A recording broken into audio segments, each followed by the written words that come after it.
Good evening, YouTube. Andrew Sellers here. Welcome once again to Dragon's Dojo Gaming. And I'm about to bring you all my Chronojet Dragon deck profile. But before I get to the deck profile, I just want to let you all know that I have a new phone. For as long as I've been making my older videos, I've had an S8. Only reason I never got a new phone sooner is because money's been kind of tight before now, and now that I have a steady job without a steady higher than minimum wage job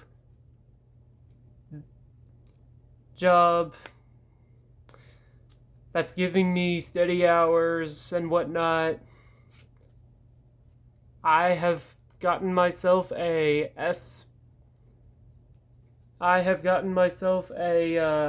an S Galaxy A14 5G.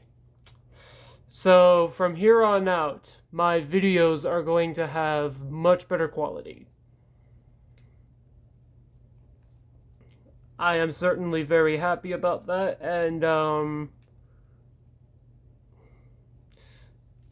and you guys should be, and I think you guys will most likely be able to enjoy my videos more this way. Anyways, on to my jet profile. Starting off, we have the ride deck: Chronojet, Mazer Gear Dragon, Smoke Gear Dragon, and Chronojet Dragon. Dran does the same thing as the rest of the standard starters. When Mazer Gear's placed on riding Chronodran, you draw a card, then you get the Chronojet crest. And if you choose to go second, you get to draw 2 cards off of Mazer Gear and Chronodran, which is honestly kind of retarded. Next up, you got Smoke Gear. His skill is when he's ridden upon by Chronojet, you get to Soul Blast 1 and search your deck for any grade 3 and add it to your hand. Then shuffle your deck. Which is honestly kind of busted if you'd ask me. It's a card you may end up getting to abuse in Premium as well. And there's the big man himself, Chronojet. One of his skills is GB2. When he attacks a Vanguard, he gets plus 5,000 power, and the opponent cannot guard with grade 1s or higher against it. Meaning in standard, the opponent can only guard with grade 0s or intercept against him. And in Premium, you can do that or use G-Guardians. But no 1s or higher. Meaning no perfect guards in standard against him. And that's it for the ride deck. I'm about to go on to the main deck next. Starting off with the Dark States Over Trigger. Thanks to this card, if you drive check it, your Vanguard permanently gets plus 10,000 power and a crit during each of your turns. And it especially comes in handy for turns you choose to stride into next stage. Next up, 4 heal triggers. 2 of the normal heals, 1 of the 2 or more guard heals, and 1 of the crit heals. It's the same as my Overlord deck profile.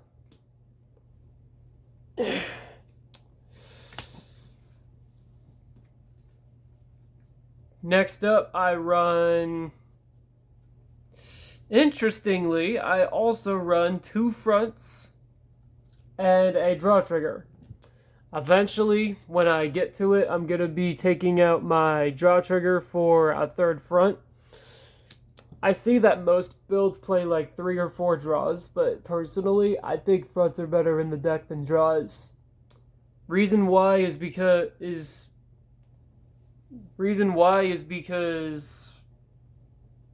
board presence will get slightly more overwhelming for the opponent, and also because you get to have more guard power. And you get And the more guard power you have, the more cards you get to save and use for striding and whatnot. It's just such a convenient card. My reason for playing 8 crit... And my reason for only wanting to play 3 fronts in the deck is because crits, in my opinion, are overall a little better.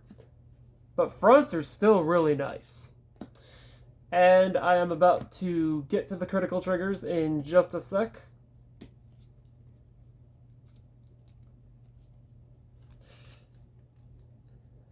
I also kind of forgot to sort out my deck before the video.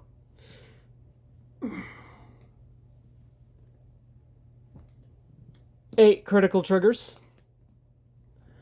Eventually, I'm going to be taking these out for the effect critical triggers.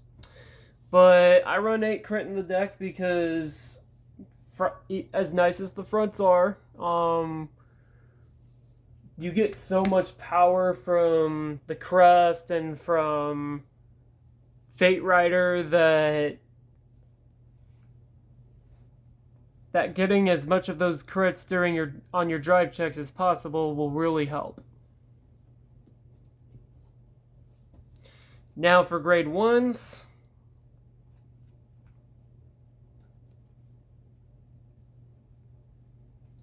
I run four perfect guards. Pretend that one of these is a sanctitude. So yeah, I run 3 Arlem, 1 sanctitude. Arlem does the same thing as the original Dark States PG, grade 1 PG. And sanctitude's there for strides. And sanctitude's mainly there for strides, since you get to guard without discarding against units with triple drive.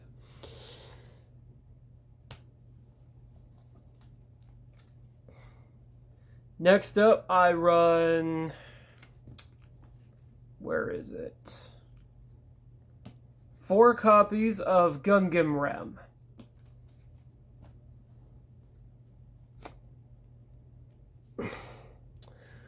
I'm running these as proxies for now. Eventually, as proxies in the deck for Gunganram for now. As many of you know, Gunganram's skill is when placed, you soul charge 1, and once per turn you can soul blast 3 and draw a card with Gunganram's skill. So Gunganram's really good because he preserves soul and gives you a card if you need one. The cost is a little heavy, but sometimes it's worth the cost. Next up, 4 copies of GG.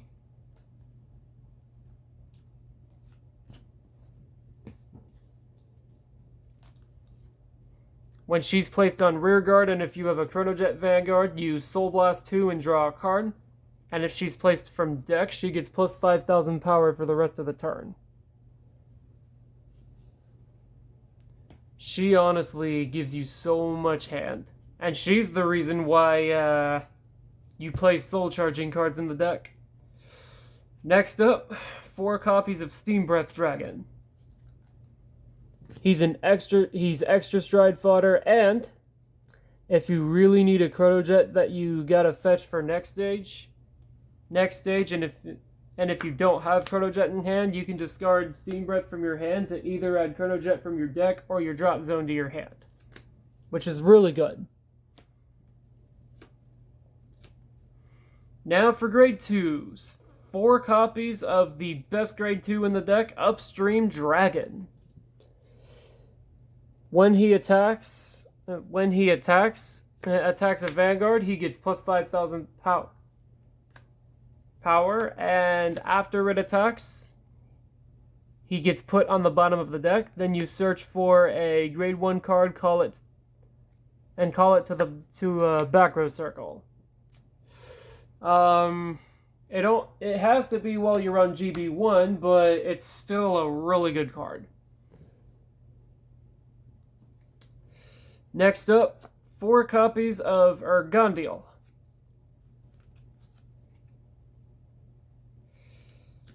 There he is.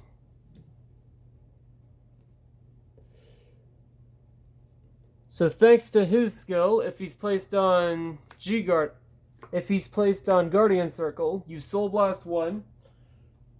Normally he would get plus 5,000, but if your G-Zone has a face-up card, he gets plus 10,000 instead.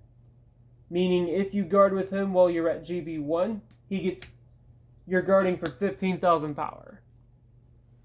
Eventually I'm going to be taking one of my Urgandials out. It's a good card, but I feel that the card's honestly better at 3 than at 4. 3 or 2 are good numbers in my opinion. Next up, 4 copies of Bali.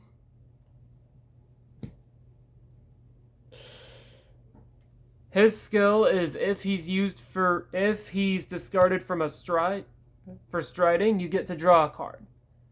And his other skill is if he's on your GB1, if he's on your board, and if you've sent an opponent's rear guard to the bottom of their deck, he gets plus 10,000 power for that turn. And finally, for the main deck, 3 Chronojet Dragon. Whole reasons you play him in the main deck are to fetch him with Steam Breath and to use him for next stage. And to use him as striding for next stage. Whole reason he's there in the main deck. And before I go to the G-Zone, your Chronojet crest. So the crest says you can perform stride and cannot ride grade 3 or greater cards with Chronojet in their card names. And the original power of your grade 3 cards and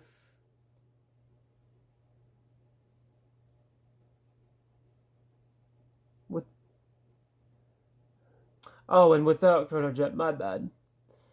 And during your turn, if you have a grade 3 or greater Vanguard with Chronojet in its card name, all your front row units get plus 5,000 power for each face-up card in your G-Zone. At the beginning of your battle phase, you can choose one of your grade 3s and turn it to a grade 0 for the rest of the turn. Meaning if you wanted, you could turn Chronojet or Bali into a grade 0 and send it back with Fate Rider skill for a grade 1 if you really wanted to. Next up, 4 copies of Fate Rider Dragon. I'm gonna be honest here, Fate Rider is a busted card in this deck.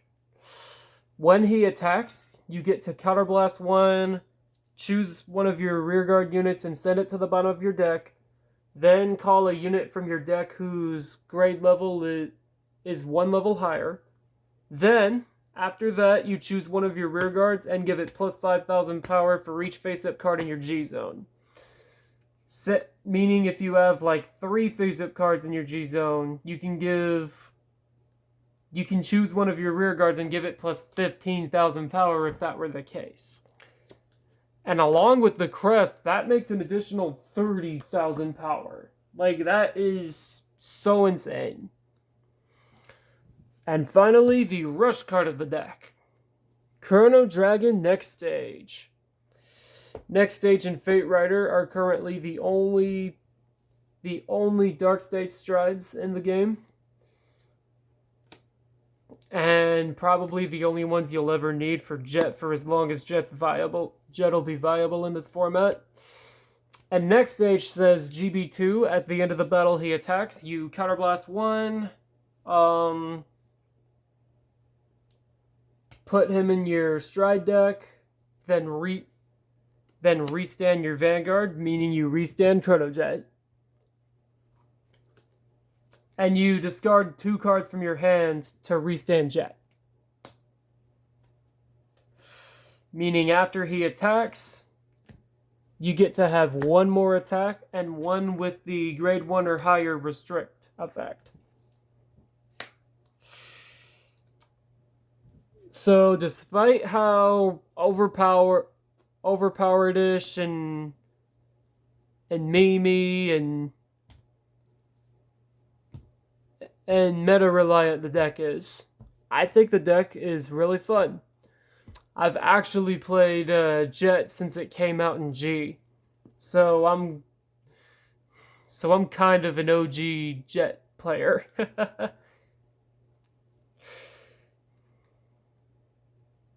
And Gear Chronicle is actually my favorite Dark Zone clan. If there was a Dark Zone clan that plays more like Dust and Drajold, it would be my favorite clan, but there isn't a clan like that.